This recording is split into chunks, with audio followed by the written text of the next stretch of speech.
The Adventures of Sherlock Holmes, by Sir Arthur Conan Doyle. Adventure 7. The Adventure of the Blue Carbuncle.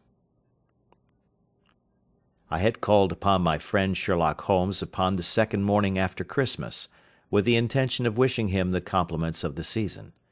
He was lounging upon the sofa in a purple dressing-gown, a pipe-rack within his reach upon the right, and a pile of crumpled morning papers, evidently newly studied, near at hand. Beside the couch was a wooden chair, and on the angle of the back hung a very seedy and disreputable hard felt hat, much the worse for wear, and cracked in several places.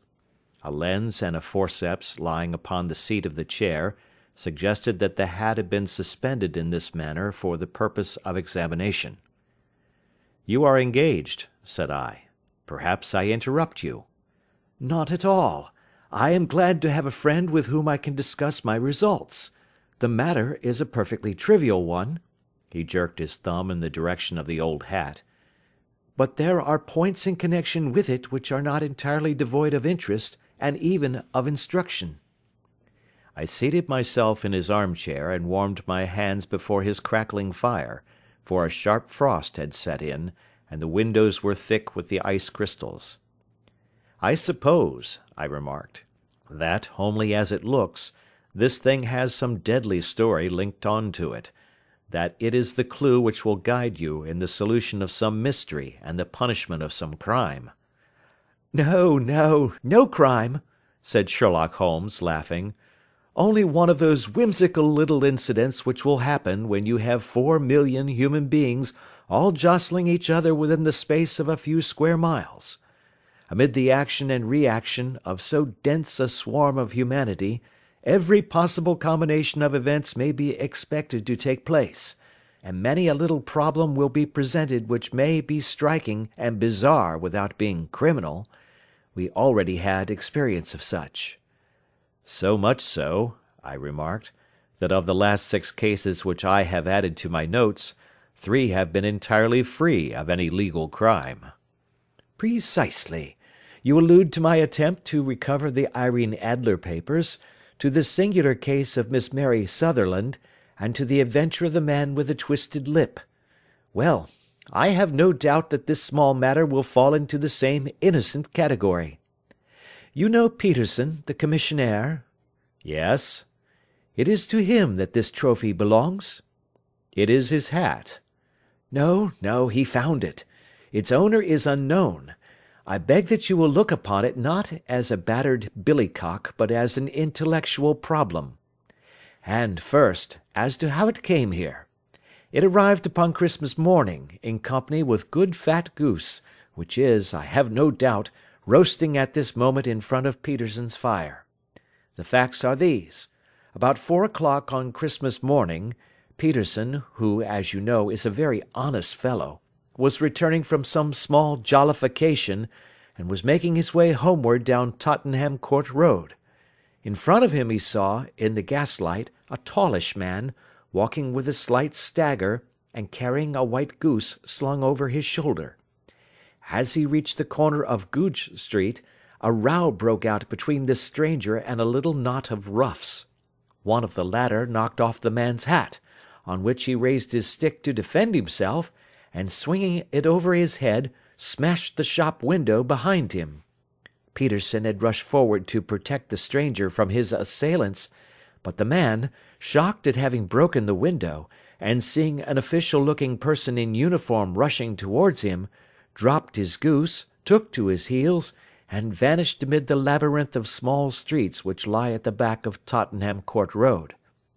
The roughs had also fled at the appearance of Peterson, so that he was left in possession of the field of battle, and also of the spoils of victory, in the shape of this battered hat and a most unimpeachable Christmas goose."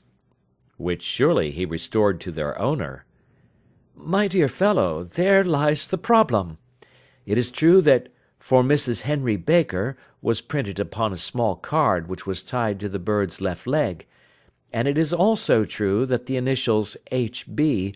are legible upon the lining of his hat, but as there are some thousands of Bakers, and some hundreds of Henry Bakers in this city of ours, It is not easy to restore lost property to any one of them." "What, then, did Peterson do?" "He brought round both hat and goose to me on Christmas morning, knowing that even the smallest problems are of interest to me.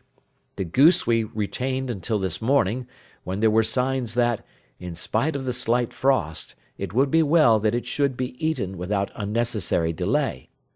Its finder has carried it off, therefore, to fulfil the ultimate destiny of a goose, while I continue to retain the hat of the unknown gentleman who lost his Christmas dinner." "Did he not advertise?" "No." "Then what clue could you have as to his identity?" "Only as much as we can deduce." "From his hat?" "Precisely." "But you are joking. What can you gather from this old battered felt?" "Here is my lens. You know my methods.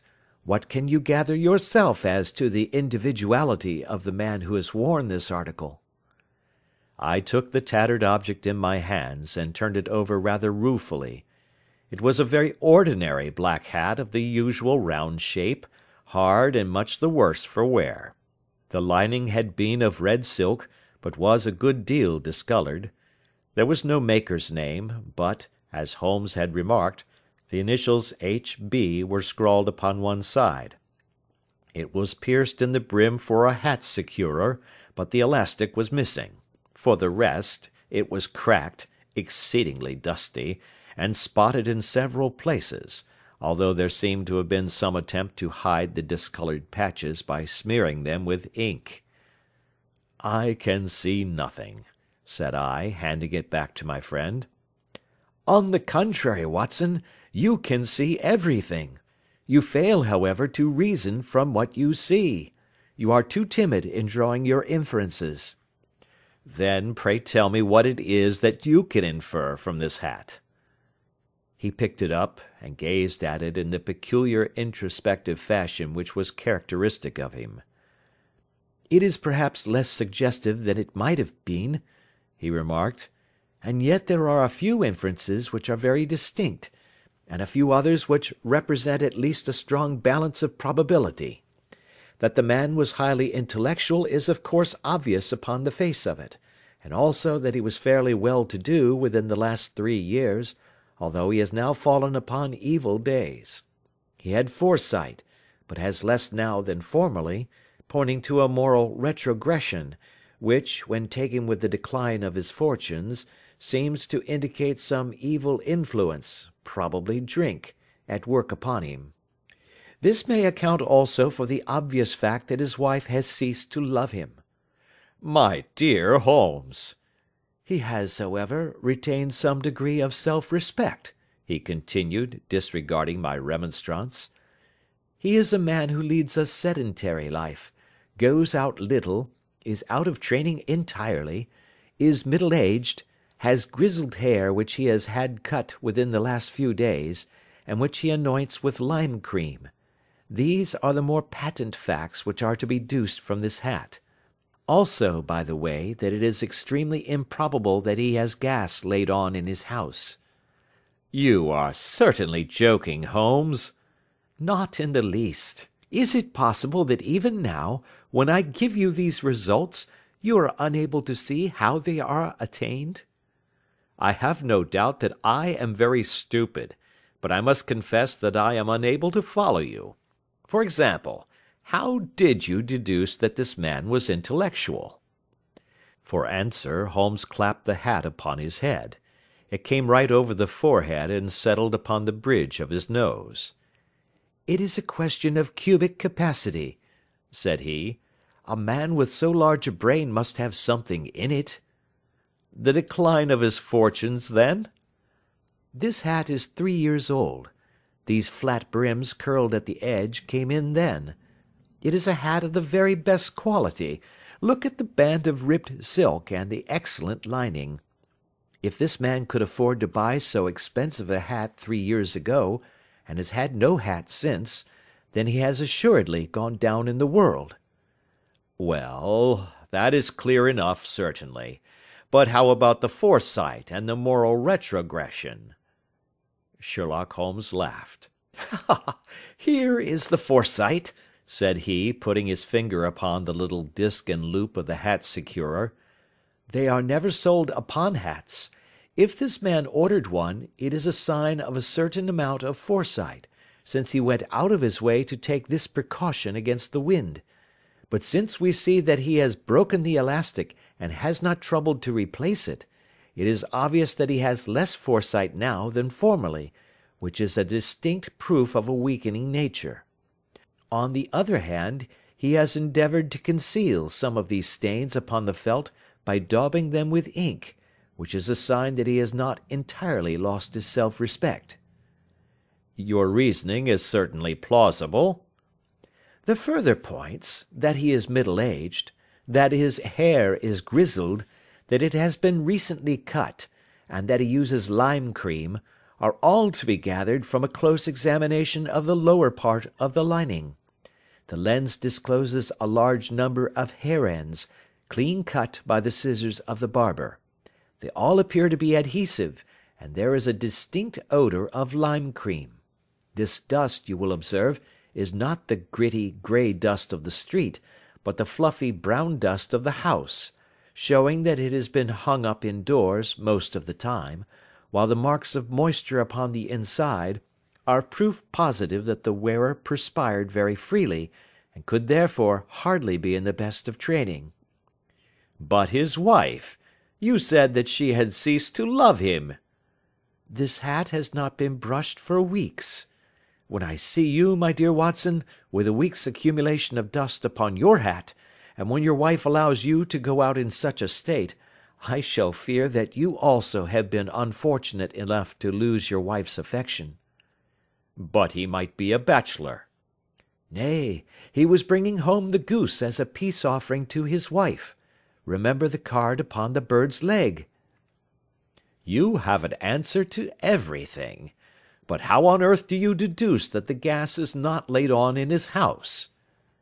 "One tallow stain, or even two, might come by chance, but when I see no less than 5, I think that there can be little doubt that the individual must be brought into frequent contact with burning tallow. Walks upstairs at night, probably, with his hat in one hand and a guttering candle in the other. Anyhow, he never got tallow stains from a gas jet. Are you satisfied?" "Well, it is very ingenious," said I, laughing.